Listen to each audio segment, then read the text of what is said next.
I've been posting a few texts for the past month about homosexuality, and I want to share um, something else for you to explore as we transition into the topic of Seth, Adam's other child.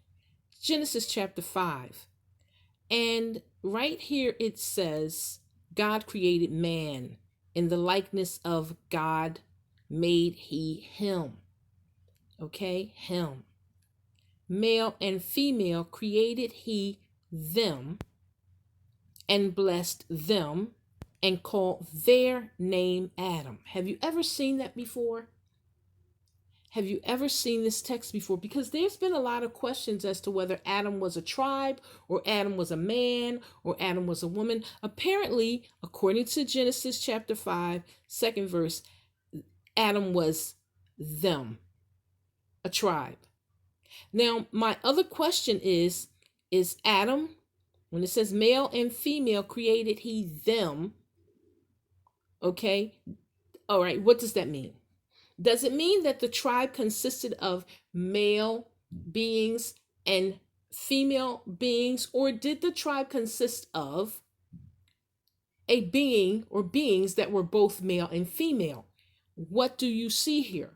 Because based on everything that I was taught as a child, Adam was Adam, and then Adam had a wife. But based on Genesis 5, which is a reflection of Genesis 2, Adam was a them, and the them was different than the man. That's the way I see it. So let me know what you think, because again, I am believing that one of these Adams was male and female, and that honestly, the indigenous people would have considered that. Based on everything that I'm reading, the indigenous people of the world would have considered this as the balance, because the individual would have been both male and female, okay? And that the reason that you have the male and the female coming together is because one is male, one is female. You bring them together, they're one.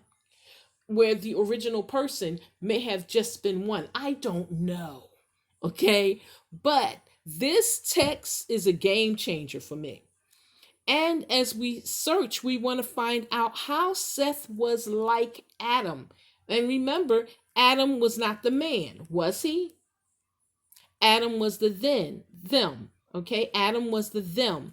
And then Adam had Seth, who was in the likeness of Adam. What does that mean? And I asked it before, but I'm tying this into the text regarding homosexuality, because as a recap, what I was saying in all of those texts that I was posting, that none of them had anything to do with same sexual relationships between consenting adults. It had everything to do with non-consensual relationships. It was banning that practice, rebuking the practice of engaging with the lesser, meaning the children, meaning the people that you're working for, meaning mankind, which is different than the man.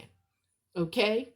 And then you go into the other text about not taking care of the poor, withholding things from the people who need them. And then moving into the New Testament, where Jesus was talking about the eunuch and how some were born that way and how some were made that way. Okay, by man, and how some were made that way by their own choice. And then you get into the transgendered situation, because there were people who had their private parts removed in ancient times. That is something that you should look into.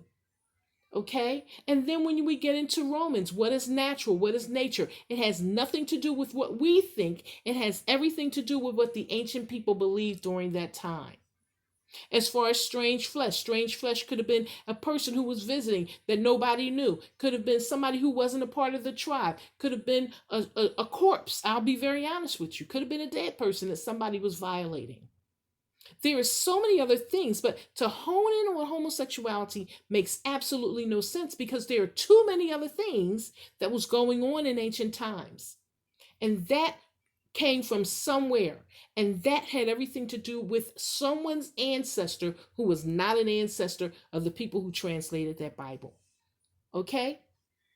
So When we take a look at the text, Genesis 5, 1, 2, and 3, we're looking at the him and the them, and their name is Adam.